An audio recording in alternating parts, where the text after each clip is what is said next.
Hi students, welcome back to Art Appreciation. This is Mr. Whittington. We're going to start we're going to pick up where we left off, starting with Chapter 4. Chapter 4 is called The Visual Elements, and basically what that means is we are going to look at the components, the basic components that comprise any given work of art, regardless of whether it's a painting or a sculpture or an installation or anything like that. The visual elements we could describe as the ingredients for making art. That is to say that if we examine, for example, a painting, say a portrait, um, the portrait is created simply with lines, shapes, usually colors, values. We're going to talk about what the element of value is. In other cases, such as sculpture, artists use texture as an aesthetic device, and space, and even time and motion, which you don't typically think of when you think of art, because art seems to be static, but not in the 21st century. It doesn't have to be. It can have motion and the implication of time as well. So we're going to, just like we do in all of the other chapters, we're going to take each of these components, each of these elements one by one, and we're going to define the elements, and we're going to talk about the artists that use these elements. So what you're going to need to do is to be, again, able to associate the artist with the element that they are representing and how they use the particular element, and maybe even be able to identify the title of their works. So we're going to start with the simplest element, which is line. Most people, when they draw, they automatically use lines. They use lines to outline forms, to create symbols of recognizable symbols of images. But line can also be used to create a sense of direction and motion, and we'll talk about that as well. Now, one of the basic ways in which artists use line, as I mentioned, was to basically outline the shape of a form. The line serves to separate the actual object from its background. And if we were just to create an outline of your hand, for example, on a piece of paper, it would be essentially flat and two-dimensional. There are instances in which line can be used to create a sense of depth, and in this case we're going to define that as a contour line.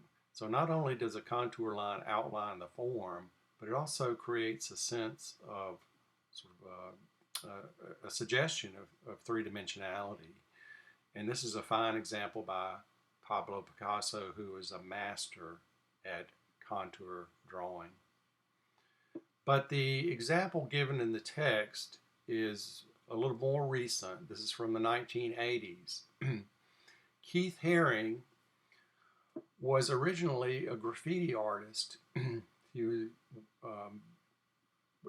lived and worked in New York City, and he started off going into the subways and tagging the subways with his unique linear style of drawing.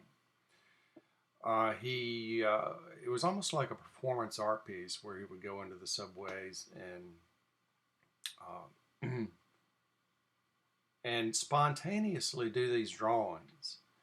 And for all outer appearances, it looked as if he were just improvising, that he didn't have any idea to start with. It just kind of came straight from his head and onto these posters or poster placements using a piece of chalk or whatever. And people would gather around him in the subways and just be astonished at the rapidity of which he worked, and the symbols that he created. They're almost very cartoon-like. They're very simplistic, but in a sense, that creates a universal image that, regardless of where you're from, you can identify this. He uses very bright colors occasionally. It's a fun type of art, and you can probably see how it extends from the whole graffiti movement, the street movement. And being in the 1980s, this is after pop art and Andy Warhol, and certainly Warhol was influential on the next generation and Keith Haring generation of artists, and Keith Haring happened to be in that generation of artists. Now, although his subjects or his style of drawing subjects is it's cartoony and it's on the lighter side, the actual content of the work sometimes is very deep or profound, or could be read as being profound. The symbolism that he uses could have be construed as political commentary or social commentary or religious commentary. His work dealt with a lot of serious themes. We're talking about drugs, we're talking about AIDS, we're talking about, again, politics and religion. But there's no question that he had a distinct linear style. And that's why he's shown as our example as of an artist who works primarily in line, or whose works are identifiable by their particular unique linear quality.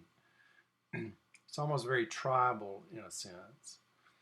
Now, I showed you an image of Picasso earlier, and Picasso was known for his facility at just starting a drawing, not really having a plan, but not making a single mistake, and not not erasing. You know, he just started and finished, and everything was exactly the way he wanted. Well, Keith Haring was very much in the same vein. He could start a linear drawing, and he could complete it, and it would not take him very long to do that. And not many people have that talent. Now, some of these images obviously are very disturbing. Some of them are fun. That one, this particular image here, reminds me a lot of the hell scene from The Garden of Earthly Delights by Hieronymus Bosch, if you guys remember that one. Now, you don't really get a sense of the scale that he's working in, and some, of course, are smaller, but he also would decorate entire rooms, entire sides of buildings with his own unique symbolic vocabulary, if you will, and his own, obviously, unique linear style.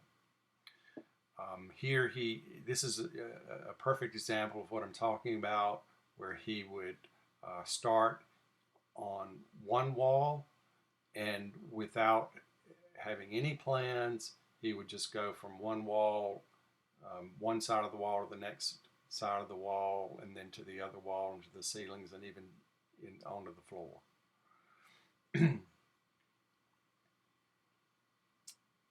And here he is. Again, I'm just showing you several images of him working on different projects. I don't know where this particular project is. It doesn't matter. But I just wanted you check this guy's work out because it's really fun. You see it on the sides of buildings in New York City. Maybe some of you have seen his work before, you just didn't know who it was. Keith Haring got world famous to the degree that he began to merchandise his images on t-shirts, on tennis shoes, on watches, and he opened up a shop. I think he called it the Pop Shop. Now, I guess it has to be said that Keith Haring died of AIDS. This was back in the 1980s. Died at a very young age, unfortunately, tragically. I don't know exactly how old he was, but I think he was. He didn't live to see the age of 30,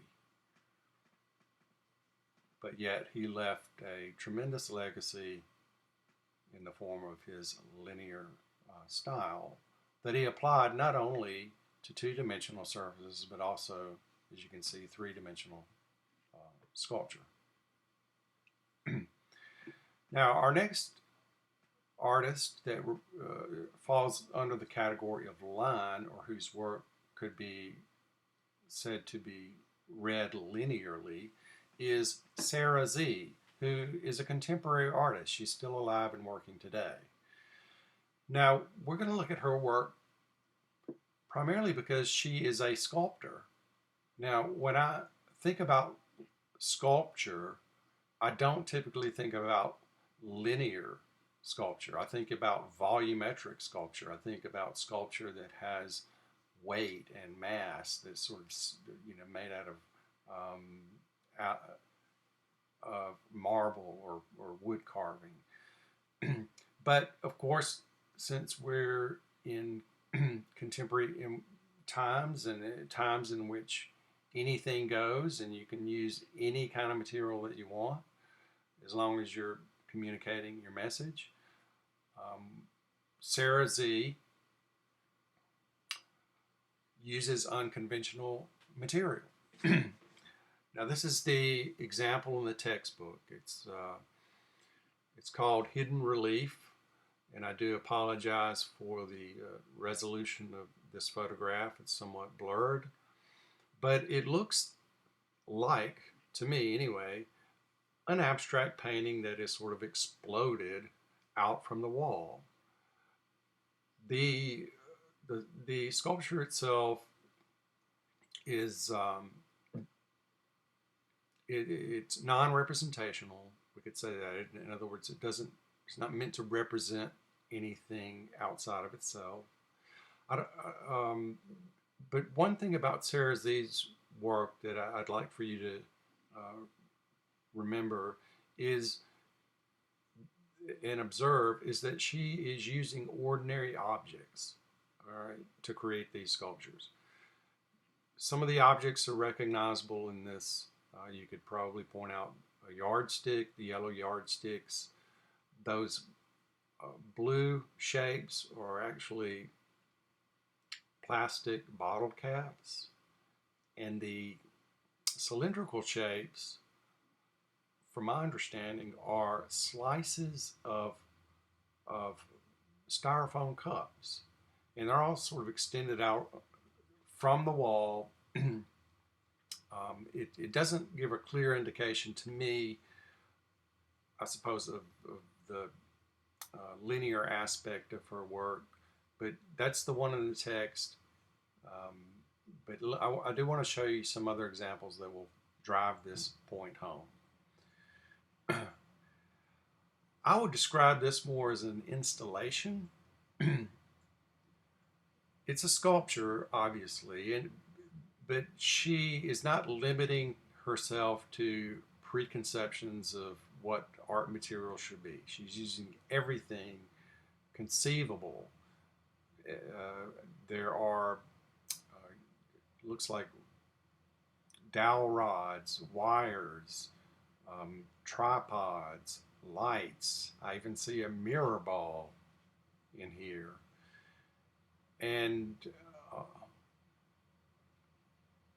it, it by our definition of art, we have to say that it's art. I mean, we could debate this and question this, and that's part. I think the whole point in appreciating is to talk about what art is and our ideas about that.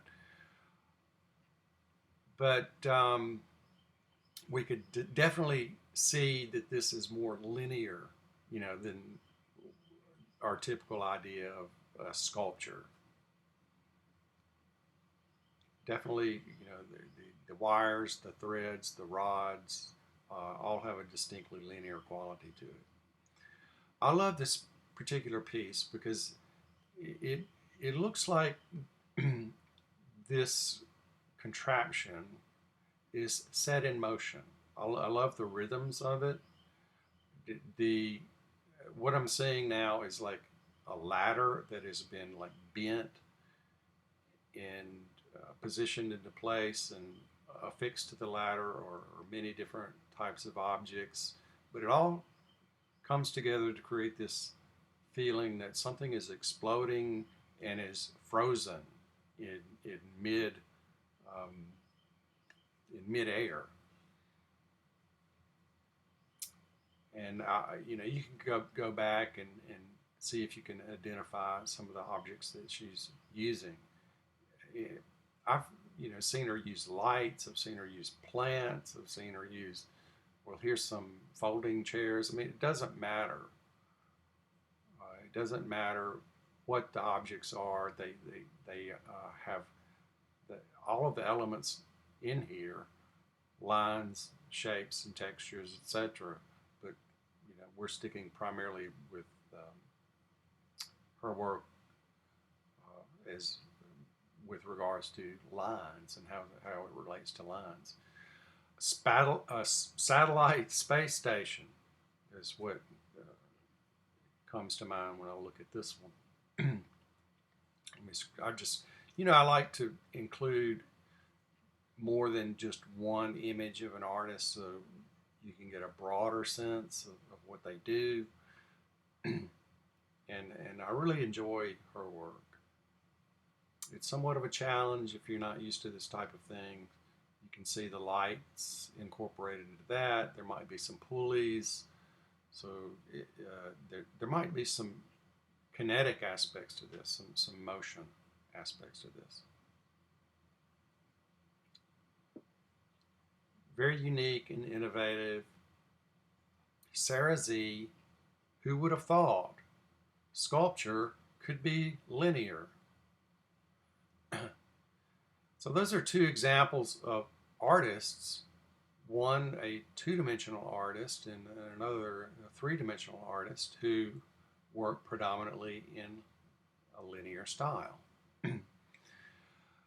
But line, as we said, can also be used for specific effects, such as creating a sense of motion or an indication of direction, because your eye just naturally follows a line.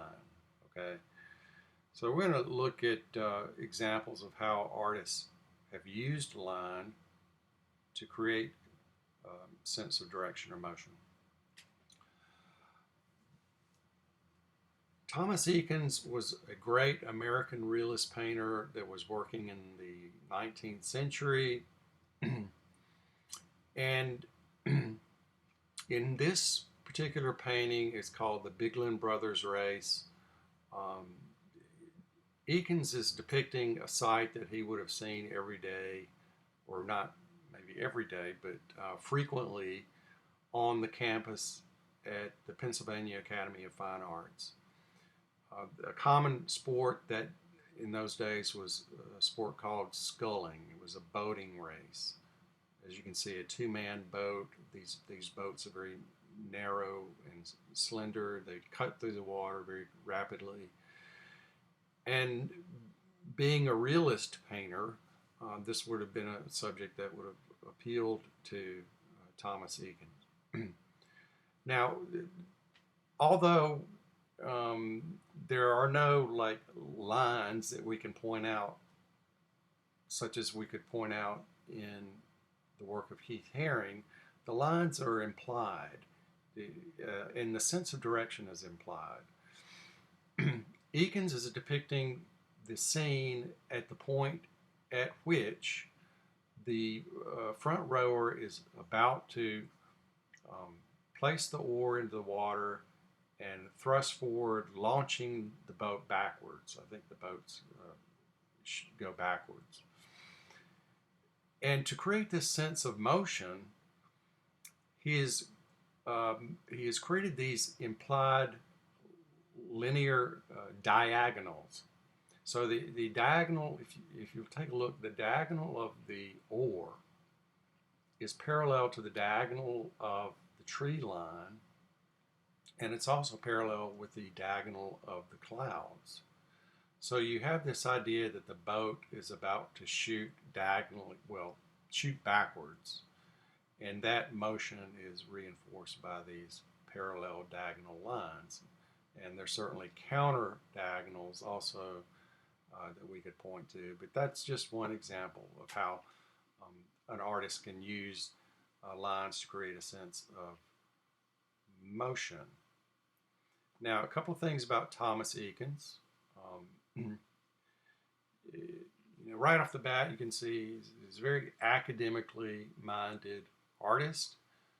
He taught figure drawing at the Pennsylvania Academy of Art, which was one of the most prestigious art institutions in America at the time. And this is a famous painting called the Gross Clinic. It's named after the professor, the Dr. Gross. And you would think, and I had thought, that being of such academic facility in his talent, that he would have been revered by both the public and critics alike. This was not the case. Apparently, Thomas Eakins' work was a little too realistic for people. And this is a good example.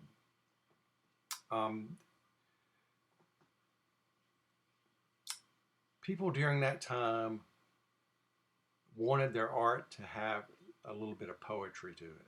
You know, they wanted a little romantic poetry injected into the scene. Eakins strips all that down, strips all that out, and all we're left with is just straight in your face realism. And critics ask, well, why would he choose a subject like this to paint? It's a subject. The subject is a medical operation being performed in front of a group of students, a group of medical students. And off to the side here is the mother of the patient that is being operated on. And if we zoom in a little closer, I'm going to zoom in on this section of the actual operation. Eakins has painted blood on the fingers of the physician performing the operation, and you can see the incision. And frankly, people just didn't understand why Eakins would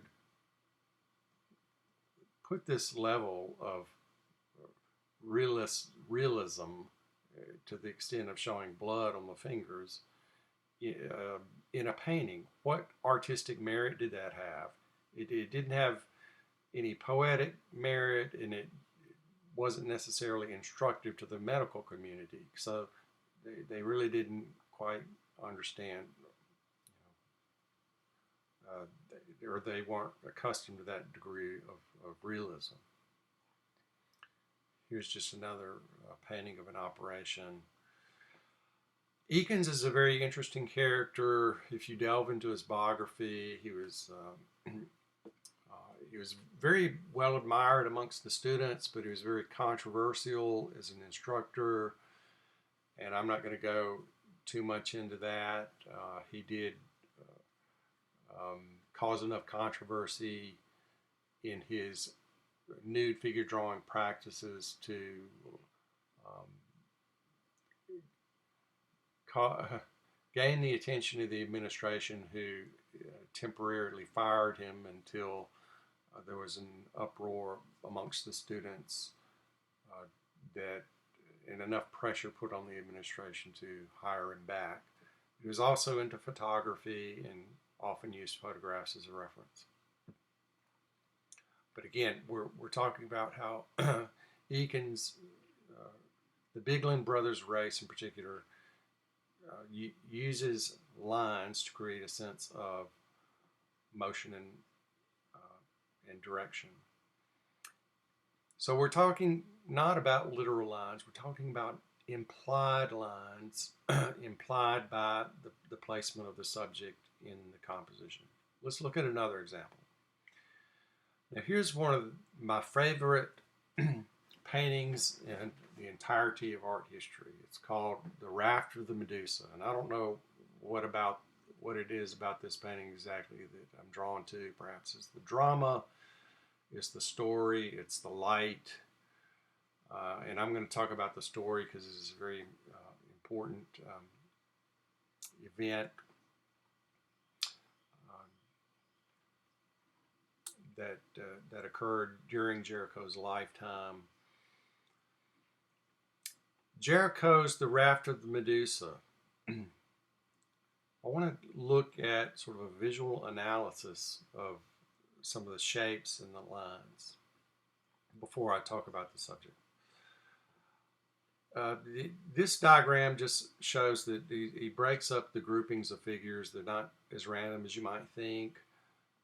They form triangles, they form pyramids. But my eye goes to this character who has his shirt off and he is waving his shirt frantically towards a very distant ship on the horizon. You can barely see it, but it's I'm pointing my mouse cursor over it.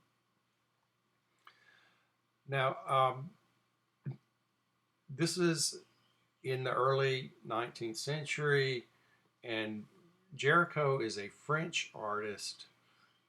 He is part of a movement that we call the Romantic movement. The Romantic artists love to inject violence and drama and stories of faraway lands and a lot of different aspects to the Romantic movement and their ideals.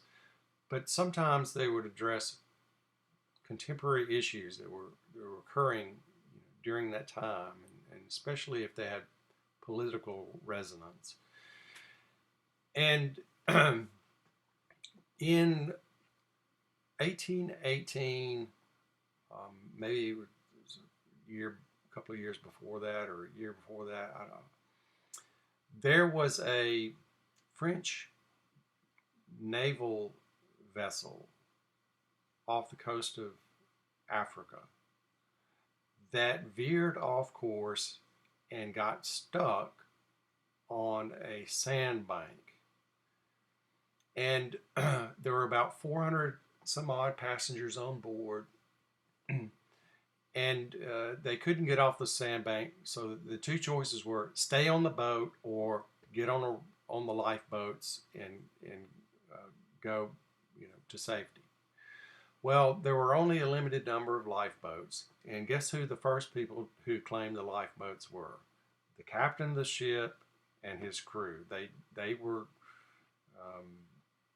they apparently wanted to save themselves, and so they manned all the boats. There were a few people who decided to stay on the main ship, but then there were over 100 people who decided to make a makeshift raft, and they had tied the raft to some of the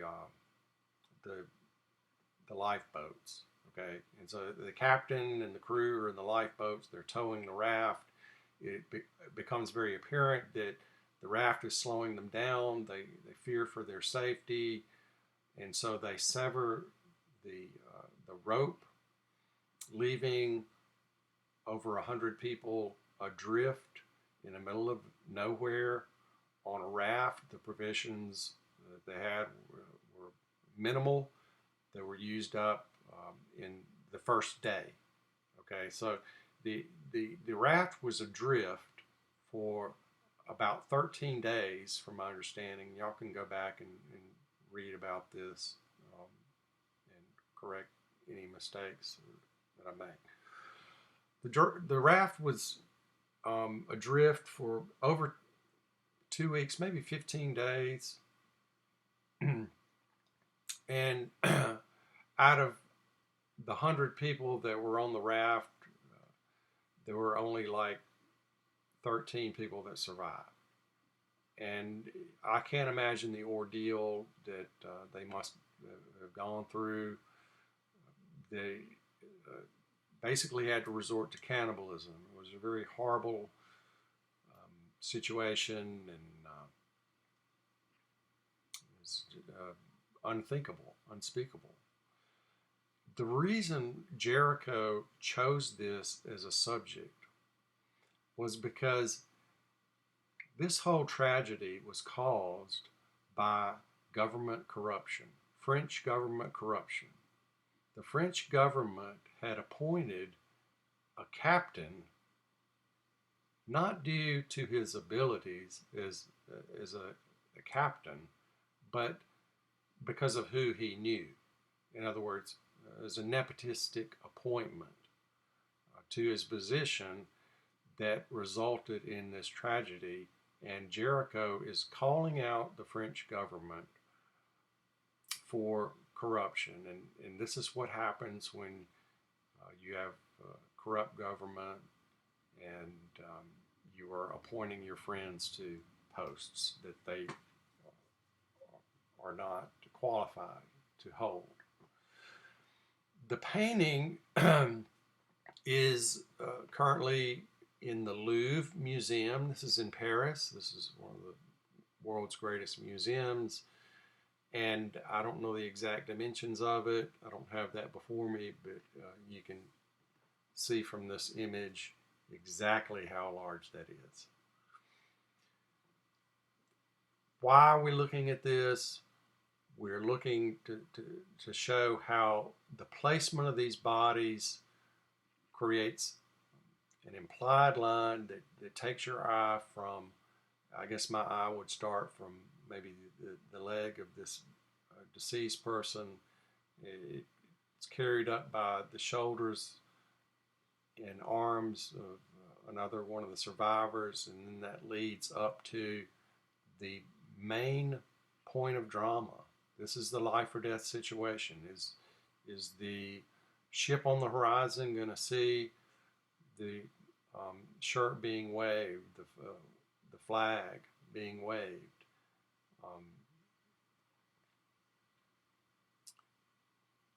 So that's an example of how another example of how artists use lines to create a sense of direction and motion. This is not an actual photograph of Jericho in his studio. This is just sort of a reenactment, but it gives you an idea of the tremendous scale in which he is working. Now, Jericho so much wanted to capture the realism of the life and death struggle that he went to extreme lengths. He interviewed survivors of the shipwreck. He went to the morgue and did paintings, studies of dead bodies just to get the color accurate. Went to great lengths to make it not only historically accurate but visually accurate. The Romantics, including Delacroix, were interested. They're beginning to see an interest in psychology. That ties into drama, I suppose. That's one of the interests of the Romantic artists. This is a painting of an institutionalized woman, mad. I think it's called Mad Woman with Mania. If I'm not mistaken, it was a woman who had killed her children. And this is just a drawing by Theodore Géricault, just to give you an idea of his facility at just simply drawing. I love the cross-hatching in that, in pen and ink. You know a work is famous when you see parodies of it. Here's a street artist who has painted the rafter of the Medusa on the side of a wall. Yet, instead of waving down a passing ship on the horizon, he is waving down a Carnival cruise liner. Sort of a dark, humorous take on the subject. And then, I found this on the internet too that I thought was somewhat amusing. So anytime your work gets parodied, you know that it's famous. Okay, that's it for line. Let's move on to shape and talk about shape and look at artists who use shape in their work. So we could first begin by talking about two-dimensional shapes and three-dimensional shapes. All right, two-dimensional shapes having the two dimensions of height and width. It's a flat shape on a flat piece of paper, for example. And in three dimensions, we have height, width, and depth. So when we talk about three dimensions, of course, we're referring to sculpture. And that's what we're going to look at first. Bill Reed, an artist of which I was unfamiliar until I had read our art appreciation textbook. Bill Reed is a Canadian artist. He is of the Haida Indian ethnicity, and so his work, which is sculpted primarily out of wood, relates to the mythology of the Haida Indian culture. And this is his huge wooden sculpture called Raven and the First Men. And it depicts the creation myth of the Haida Indians, in which apparently the first men arose from a clam as it is being opened by this giant raven. As you can see, the date is 1980, and the sculpture itself is 6 feet 2 inches tall. And here is Bill Reed sitting on that very sculpture.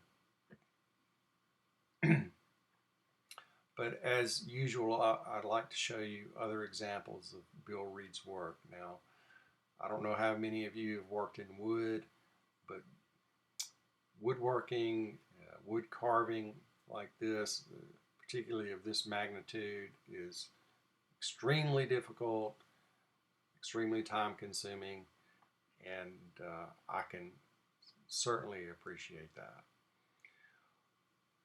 I see some of his work, looks totemistic. It looks like work in subjects, animals that you would see on a totem pole. and very stylized in the manner in which you see often in American Indian work, Canadian Indian work. These stylized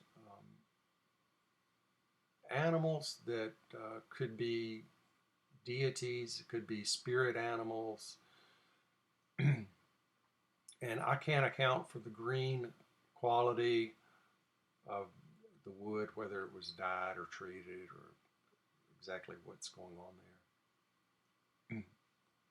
But beautiful work nonetheless. Impressive, huge.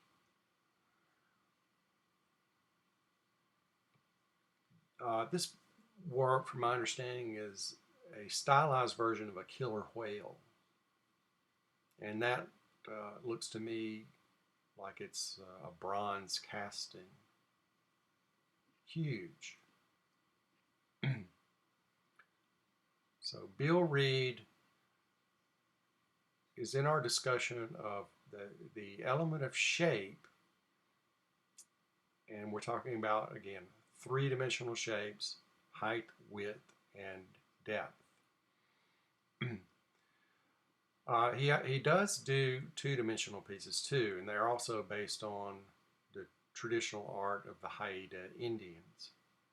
And you can see similarities in the style and the subject from the paintings and the sculpture.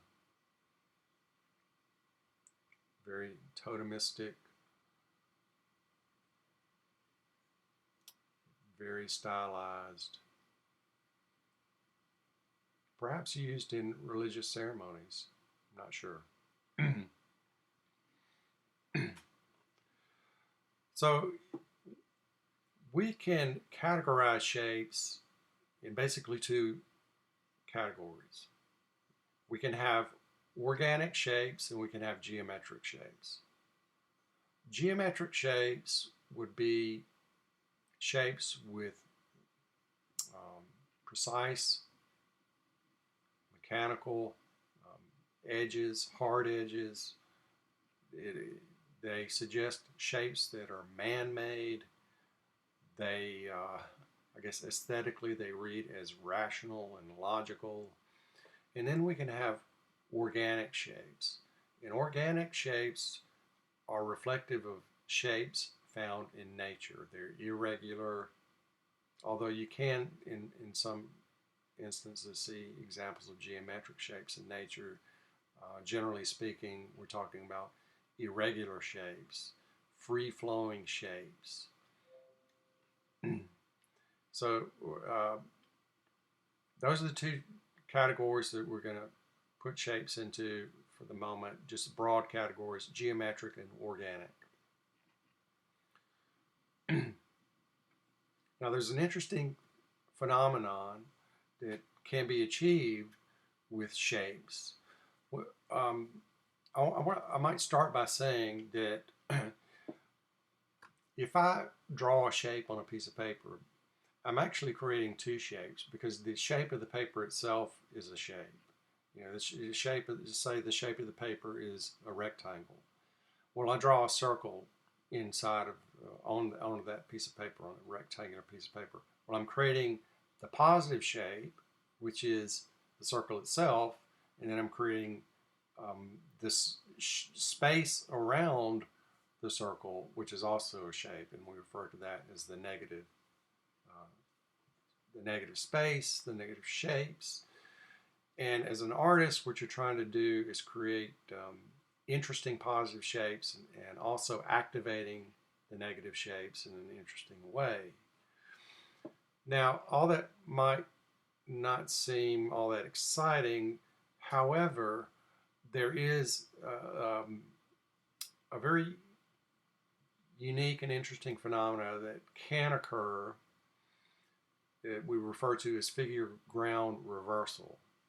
And this is a situation in which the positive shape can be read as a negative shape, and the negative shape can be read as a positive shape. It just depends upon how you look at it. So if we're viewing this image here, what do you see? Do you see a white chalice on a black background, or do you see two silhouette faces looking at each other? So maybe you can see what I'm talking about. It's like an optical illusion. It's very difficult for the mind to see both at the same time. You either see the white vase on the black background, or you see two silhouette black faces staring at each other in profile. So that's an interesting occurrence that relates to shape, that can relate to shape. Now, this artist is not in the textbook, but I'm showing you this artist because I think there's no more perfect example of an artist who utilizes or exploits the idea of figure ground reversal than M.C. Escher. M.C. Escher is relatively, contemporary. He's a 20th century artist. He's no longer alive, but here's a perfect example of figure ground reversal. You see the black swans against, or ducks, against the white background. White background, of course, representing the sky. And as the ducks get closer towards the horizon line, let's just say that's the water line, then the space in between the ducks becomes smaller, and they begin to take on the shape of fish. And so when the ducks and the fish merge sort of towards the water line, then the space in between the fish become larger, so what was once ducks now becomes water.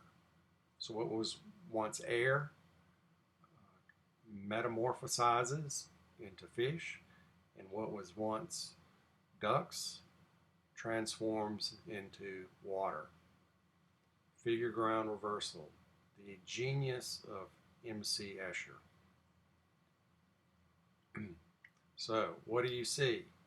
Do you see these dark monsters, insects against the white background, and then all of a sudden you notice, well, there are those white spaces in between are actually animals as well.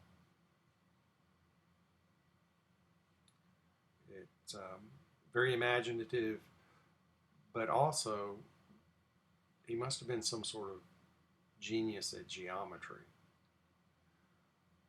This one really kind of blows my mind because not only do you have animals that they're griffins, I'll just call them griffins, they transform from three-dimensional objects into two-dimensional objects, but they interlock with each other, going backwards and forwards. Who could devise a shape of an animal that could interlock with itself, going backwards and forwards in a tile like that? To me, that's totally mesmerizing. Okay, moving along, another M.C. Escher, not technically figure ground reversal, but just to show you again, give you a broader sense of some of his work. So we're still in shapes. Implied shapes. We talked about implied lines already. How by the positioning of bodies on a raft, for example, you can create the implication of a direction or a line that your eye naturally follows to a specific point. Well, we're going to look at how shapes can be implied in any given work of art. What do you see here? Well, at first glance, it appears to be a white triangle on top of a black circle, and it could on a white square. Not so. Well, actually, we have three black sort of semicircular objects arranged on this white background. There are gaps, so we can't technically call it a triangle, but our mind, being having the nature that it does to want to make sense out of things, fills in information where we don't exactly see it. So our mind wants to make that a triangle. But in any case, it's implied. That the triangle is implied. If we were to look at Raphael, the great Renaissance artist, painting Madonna of the Meadows, Raphael has arranged these figures to create a very stable pyramid-like structure. During the Renaissance, artists' concerns were with order and stability, to reflect the idea that the universe is an order, and what could be more stable than a pyramid with a broad base getting smaller towards the top. So that triangle is not a coincidence. It's not random. It is very much intentional, and we could certainly look at other examples of work and analyze the foundational structure, sort of simplify it into basic shapes, as you can see. Okay, we're going to move on to the next element. The next element deals with value, which refers to lights and darks. All of the values from the blackest black that you can get to the lightest light that you can get, and all of the grays in between. We call that the gray scale. Okay, the gray scale. This is particularly important when we're discussing drawing, because drawings, particularly if you're shading, you're trying to create a sense of volume, the illusion of three dimensions on a two-dimensional surface, you're doing so with value changes to create lights and shadows. So that's why value is very important in this discussion of art. So we're not talking about monetary value, intrinsic value. We're talking about lights and darks. Some of the Renaissance artists in Italy were some of the greatest draftsmen in art history, and they coined the term chiaroscuro to describe a subtle modeling, blending of dark shadows and lights, as if the form is revealed out of the shadow by light. So the word chiaroscuro is, again, an Italian phrase that if we break it down, we could say chiaro, the first part of the word, means clear, and scuro means obscure. So going from clear to obscure, or from light to dark, light to shadow. Let's look at an example of that. As I said, this phrase was coined during the Renaissance. There was perhaps no greater Renaissance painter and draftsman than Leonardo da Vinci. And we're going to look at a drawing of his called Madonna and Child with St. Anne and John the Baptist. Now, typically, drawings would be simply preliminary drawings for paintings. They weren't meant to be seen by anybody. Um, they were just for the artist to have as a sort of guide to work out the composition, and the painting was the main thing. But Leonardo da Vinci's skill at drawing was such that people wanted to see his drawings. They were works of art unto themselves. And this is a beautiful example of what we mean by chiaroscuro.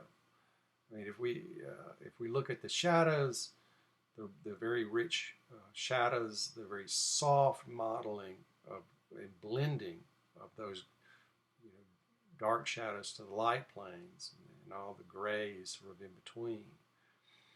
This is what we mean when we say chiaroscuro. Here's another portrait drawing by Leonardo that also demonstrates this idea of chiaroscuro. I'm pretty sure that he started off in this case with a neutral tone paper, maybe a tanned paper, and worked not only with charcoal but with white crayon or white charcoal to draw in some of those lights, and then blended them. So y'all get what I'm talking about, chiaroscuro? We could probably talk about it in painting too, although this is not Leonardo da Vinci. This is another artist, Caravaggio. You don't need to know that for this chapter, but I just wanted to show you other examples of modeling from intense darks to lights using the grayscale. So values are easier to create with charcoal because or pencil, because you can blend that. But if you're working with pen and ink, it's much harder to blend ink, especially if you're just working with a pen. So how do artists create values, these transitions from very dark darks to lights and all the grays in between, with a pen? Well, there's a very ancient technique that we could trace definitely back to the Renaissance, if not further than that, called cross-hatching. Now, cross-hatching is when artists build up values with hatch marks. Now, hatch marks would be these parallel pen strokes put on very rapidly, and in this drawing by Leonardo da Vinci, which is a pen and ink drawing, there's some brushed ink on there, but most of it is contour drawing, but it is being shaded by these hatch marks. You can clearly see these parallel pen strokes. Now, I wouldn't necessarily call this cross-hatching because the hatch marks are not overlapping each other. They're all parallel. But let me give you an example of distinctly cross-hatching technique. Here is a drawing by Michelangelo, also from the Renaissance, a great Renaissance sculptor and painter, Michelangelo. And in this depiction of a Greek mythological character called a satyr, you can clearly see the parallel hatch marks, but when he wants to build up denser values, darker values, he is changing the direction of the hatch marks so that they overlap. Okay, you look at how that cheekbone is sort of jutting out from almost from the surface of the paper. He's just building up those crosshatch marks.